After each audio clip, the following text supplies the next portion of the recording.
Hello నమస్తే అండి. Welcome to Shri Mantripeshwari channel. ఈరోజు నేను మన వీడియోలో ఒక అద్భుతమైన విషయం గురించి మీకు వివరించబోతున్నాను.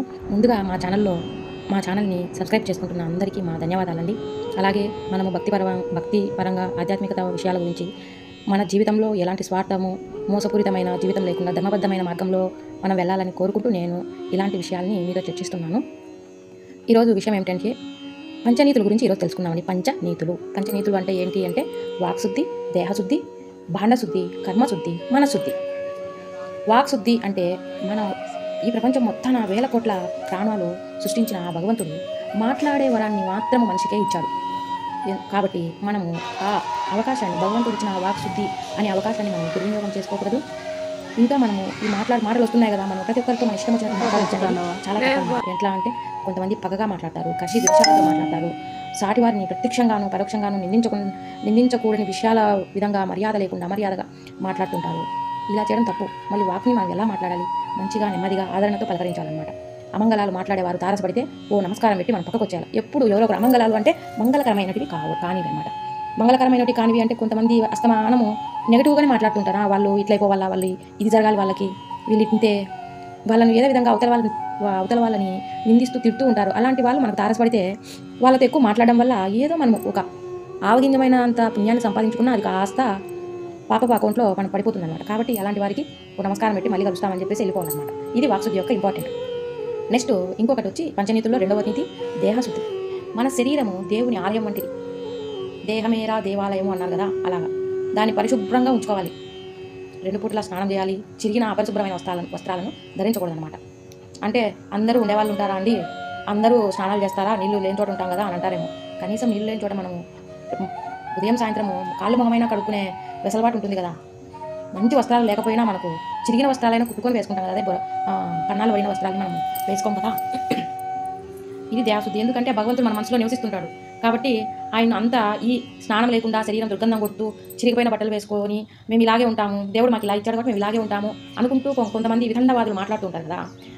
అప్పుడు మనం ఒకటి ఆలోచించాలి. దేహంలోనే అన్ని శక్తులు ఉన్నాయి, అధిష్టాన చక్రాలన్నీ మన శరీరంలోనే ఉన్నాయి, మనసులోనే భగవంతుడు నివసిస్తాడు. ఆయనకి ఎందుకంటే ఇంత దరిద్రంగా ఎందుకు ఇలా ఉండాలి, చిరిగిన బట్టలు శుద్ధి లేని దేహంలో ఉండాలని ఆయనకి ఏమంత అవసరం భగవంతునికి? అలా మనం ఎప్పుడైతే ఇలా పద్ధతులు పాటించుకోకుండా మనం ఉన్నామంటే వీడికి నేను ఉండి ఏదో చేద్దాము, వీడిని ఒక మంచి మార్గంలో నడిపిద్దాము, వీళ్ళకి మంచి చేద్దామని ఆయన ఆలోచన కూడా ఆయన అనుకున్నా కూడా వీళ్ళలో మార్పు లేనప్పుడు వీడికి విధిరాత ఇలాగే ఉంది, దాన్ని మార్చాలని నేను ప్రయత్నించినా వీడు మార్చుకునే విధంగా లేడు. కాబట్టి వీనికి ఇలాగే ఈ దరిద్రంలోనే కొట్టుకుపోని అనేసి ఆయన కూడా చేయి వదులుతాడనమాట. 3వ నీతి ఏంటి అంటే భాండశుద్ధి. భాండ అంటే శరీరానికి కావాల్సిన శక్తినిచ్చేది ఏంటి అంటే ఆహారం ఎందుకంటే మన శరీరం ఏమైనా పనిచేస్తుందా? లేదు కదండి. అలాగే అందుకే ఆహారాన్ని అందించే పాత్ర పరిశుద్ధంగా ఉంచాలన్నమాట. మనం అన్నం చేసుకునే గిన్నెలు ఉన్నాయి కదా, ఆ గిన్నెలన్నీ మనము చాలా శుభ్రంగా కడిగి ఆరబెట్టి బోర్లించి పెట్టుకోవాలన్నమాట. స్నానం చేసి పరిశుభ్రమైన పాత్రలో వండిన ఆహారము అమృతతుల్యమవుతుందన్నమాట. స్నానం చేసి ఇప్పుడు చాలామంది కనీసం పళ్ళు కూడా కడుక్కోరన్నమాట. బ్రష్ కూడా చేసుకోకుండా వంట రూమ్లో దూరేసి వంట చేసేయాలి, క్యారీలు కట్టాలని హడావుడి పడిపోతుంటారు. అది చాలా తప్పు. స్నానం చేసి వంట రూమ్లో శుద్ధి చేసుకొని శుభ్రమైన పాత్రలో వంట వండి స్వామికి నివేదన చేసుకొని తర్వాత మనం క్యారీ పెట్టి పంపించాలన్నమాట. అది భాండశుద్ధి.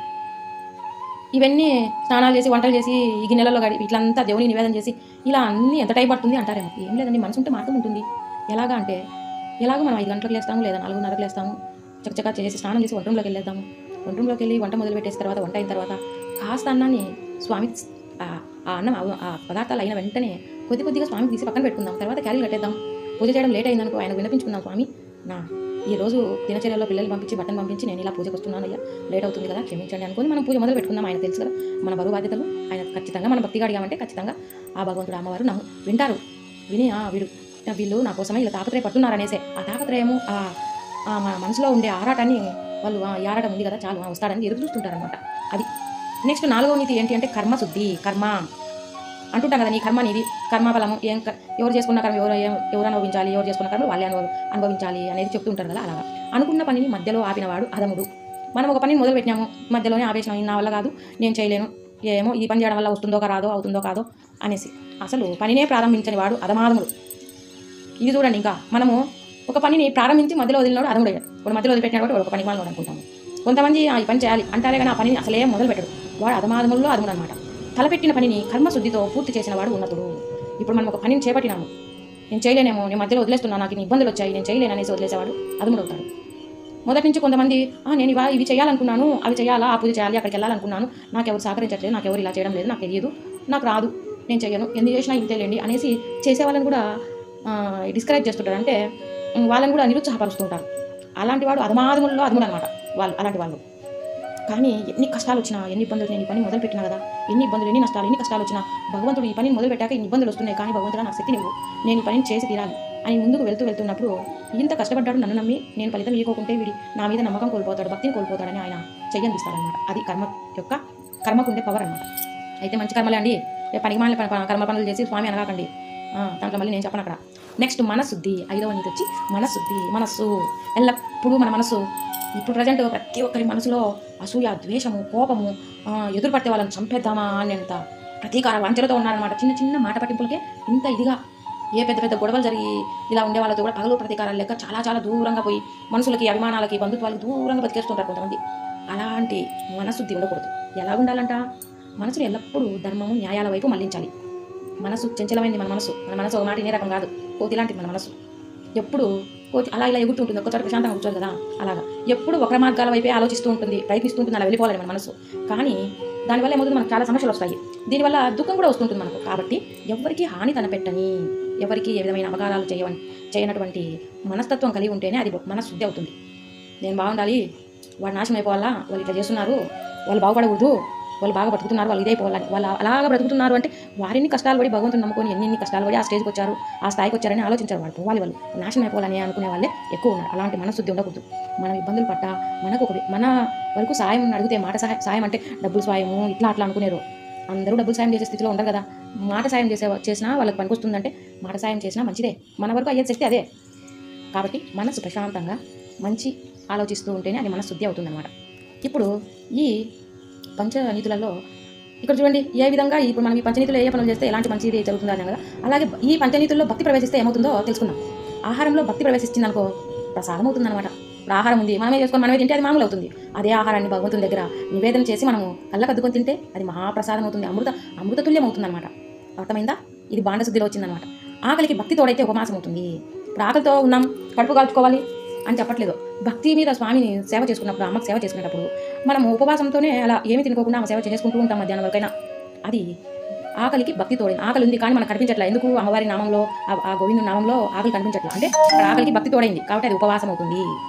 ఇంకొకటి, నీటిలో భక్తి ప్రవేశిస్తే తీర్థం అవుతుంది. ఇప్పుడు భగవంతుని దగ్గర మనం పదార్థాలన్నీ నైవేద్యంగా పెట్టాము, మనం అన్నం పెట్టుకుని తినేటప్పుడు పక్కన ఒక చెంబులో నీళ్ళు పెట్టుకుంటాం కదా, అలాగే స్వామి కూడా ఒక పంచపాత్రలో మనం నీళ్ళు ఉంచాలన్నమాట. ఎందుకు? అవి స్వామి తాగుతాడు. కాబట్టి భక్తికి నీటిలో భక్తి చేరితే తీర్థం అవుతుంది. అందుకే మన గుళ్ళల్లో తీర్థం వేస్తుంటారు కదా స్వామి, అరచేతుల్లో వేసి అది తీర్థం అవుతుంది అనమాట. యాత్రకి భక్తి తోడైతే, ఇప్పుడు వేరే ఊళ్ళకి పోతుంటాం, మామూలు ఊళ్ళో పోతే అది ఊరికి పోయి వచ్చిన అంటాము. అదే భక్తి మనం తీర్థయాత్రలకి అలా అది ఆ గుడికి వెళ్ళాలి, ఆ గుడిలో ఇలాంటి చూడాలి చేయాలని మనం స్వామి భక్తితో ఆదేశాలు, స్వామి అమ్మవారి తిరగాడిన ఆ ప్రదేశాన్ని మనం సందర్శించాలని ఆ యాత్రా బస్సు పోతుంటాం కదా, అలాంటి దానికి యాత్రకి భక్తి తోడైతే తీర్థయాత్ర అవుతుంది అనమాట. సంగీతానికి భక్తి కలిస్తే కీర్తనం అవుతుంది. మామూలుగా దరిద్రమైన పాటలన్నీ వస్తున్నాయి ఈ మధ్య, అలాంటి పాటలు భక్తి పాటలు అవుతాయా? కాదు. ఒక సంగీతానికి అదే సంగీతము మంచి పాటలు అందిస్తుంది, అదే సంగీతం భ్రష్టపట్టిన పాటలని అందిస్తుంది. ఒక భగవంతుని గురించి కొన్ని పదాలు కూర్చి మనము సంగీతాన్ని చేర్చి పాట పాడామంటే అది కీర్తన అవుతుంది. మన అన్నమయ్య పాడాడు కదా, అదివో అదివో అనేసి ఆ వెంకటరమణని. అలాగే గృహంలో భక్తి ప్రవేశిస్తే గృహము దేవాలయం అవుతుంది. చూడండి, మన ఇంట్లో లేస్తూనే స్వామి సేవ చేసుకోవాలి, ఇల్లు శుభ్రం చేసుకోవడము, పూలు వేయడము, స్వామి దగ్గర శుద్ధి చేయడము, స్వామి పూజ దగ్గర వాడే వస్తువులన్నీ శుభ్రం చేసుకోవడం, స్వామికి అలంకరించడము, ఇలా ఇది గృహంలో భక్తి అనమాట. ఈ భక్తి ప్రవేశిస్తే గృహంలో ఇల్లే దేవాలయం అవుతుంది. మనం చాలా దూరం ఉంది, ఇంటికి దగ్గరలో గుడి లేదు, మన ఇల్లే దేవాలయం. ప్రశాంతంగా కూర్చోండి, దేవుని ధ్యానించండి, చాలు. ప్రశాంతంగా వెళ్ళిపోతుంటుంది మనసు, అక్కడ ఆయన చుట్టూ తిరిగేస్తుంటుంది. ఈరోజు ఏ పుణ్యక్షేత్రాలు వెళ్ళాలి, ఆ స్వామిని మన్నం చేసుకుంటూ ఆయన నామాన్ని జపించుకుంటూ కూర్చున్నామంటే ఆ పుణ్యక్షేత్రాన్ని తిరిగి వచ్చినంత ఫలాన్ని ఆయన మనకి ఇస్తాడు. ఎప్పుడు? మనము మన మనసుని ఏకాగ్రతగా ఆయన పాదాల మీద ఉంచినప్పుడే. మనం కళ్ళు మూసుకున్నాము, వేరే వాళ్ళు మనసులోకి వస్తున్నారు, ఓ పక్క ఏదో అనుకున్న మంత్రము పక్కన జరుగుతుంది. అది అట్లా జరిగితే మనం ఏడి దిగినట్టు కాదు, ఊళ్ళో కూడా ఉన్నట్టు లేనట్టు అవుతుంది అన్నమాట, ఇంట్లో ఉన్న అది. ఇంకొకటి, సహాయంలో భక్తి ప్రవేశం చేస్తే సేవ అవుతుంది. ఇప్పుడు మనకే ఒక పని ఎక్కడికైనా వెళ్తున్నాము, కొంతమంది చాలా ఇబ్బందుల్లో ఉన్నారు, వాళ్ళకి మన వంతు సేవ చేసాం. మనం ఏదో పెద్ద సాయం చేయనక్కర్లా, చిన్న చిన్న సాయాలు చేసాము, అది సేవ అవుతుంది అనమాట. సేవాభావంతో, అయ్యో వీళ్ళకి ఇది లేదా, మీకు ఇట్లా ఇబ్బంది పడుతున్నారా, మా వంతు ఇదే అండి, తీసుకోండి, చేయండి, మేము వచ్చి మీకు సాయం చేస్తాం. ఇది కూడా భక్తి తత్వంలోదే. పనిలో భక్తి ఉంటే పుణ్యకర్మ అవుతుందన్నమాట. మనం చేసే పనిలో భక్తి ఉంటే పుణ్యకర్మ అవుతుంది. మనిషిలో భక్తి ప్రవేశిస్తే ఇవన్నీ ఒక ఎత్తు అయితే ఇక్కడ చూడండి మనలోనే భక్తి ప్రవేశిస్తే ఇంకా మనం ఎక్కువ స్వామి మీదే మనసు లగ్నం చేసేసి మనం ఎక్కడ ఏం చేస్తున్నా కూడా ఆయన నామని తలుచుకుంటూ మన ఆ శూన్యంలోనే స్వామిని దర్శించుకుంటూ ఉన్నామంటే మనసే మాధవుడు అవుతాడు. ఎవరు? స్వామి. మన మనసులోనే మాధవుడు ఉన్నాడు, ఎక్కడో లేడు, మన గుండెల్లోనే ఉన్నాడు, మన మనసులోనే ఉన్నాడు. దేహమే దేవాలయం అన్నారు కదా, అలాగా. ఇవి అండి పంచనీతుల యొక్క అర్థాలు. బాగున్నాయి కదండి. వీలైతే ఆచరించండి, పాటించండి. మీరు పాటిస్తున్నారా అని అడుగుతారేమో కొంతమంది వితండవాదులు. మేము పాటిస్తున్నామే కదా, 10 మంది కూడా పంచుదామనేసి మేము పాటిస్తూ 10 మందికి పంచుతున్నాము. Thank you for watching. మా ఛానల్ని సబ్స్క్రైబ్ చేయండి, షేర్ చేయండి, లైక్ చేయండి. Thank you for watching.